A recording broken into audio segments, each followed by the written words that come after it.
Welcome to solverfy.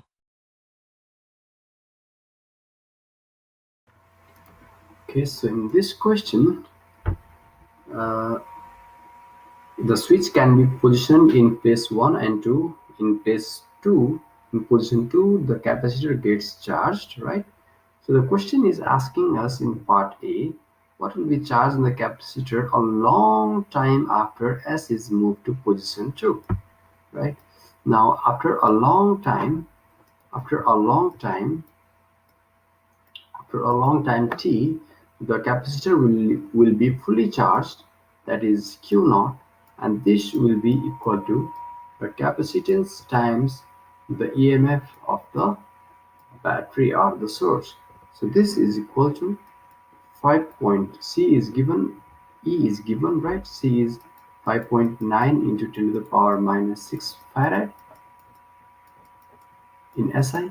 So plug this value of C and E, you get Q naught to be 165 microcoulomb. Alright, so this would be the charge on the capacitor after a long time. So let's move on to part B. After the S is positioned in its position 2 for time t equals to 3 milliseconds, then the charge on the capacitor is measured. Okay, after 3 seconds, the charge was measured to be 110 microcoulombs.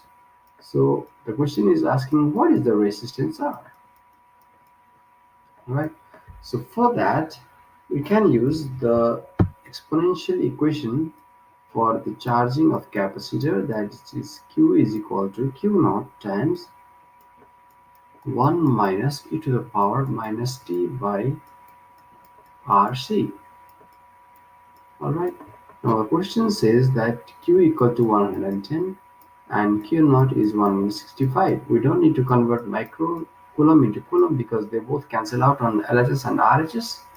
So 1 minus e to the power minus, now t is 3 into 10 to the power minus 3, right, upon R is what we need to determine, and C is given as 5.9 into 10 to the power minus 6.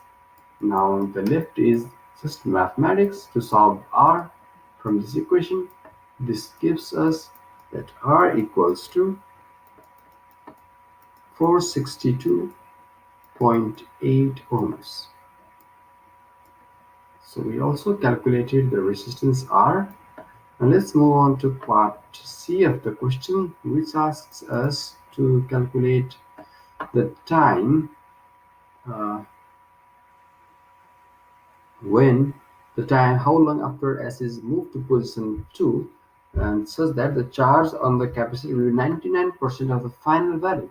So for C, we also again want to find out time t such that the charge on the capacitor will be 99% of the initial charge of Q naught, right? So using this in this equation gives me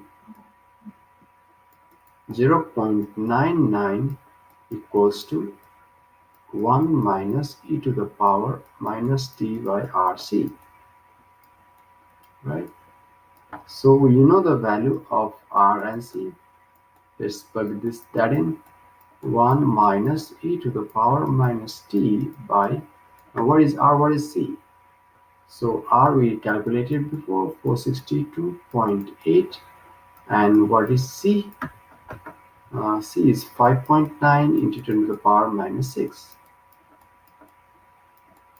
So from this equation we can find out t, which turns out to be 0.0126 seconds, which can be written as 12.6 milliseconds.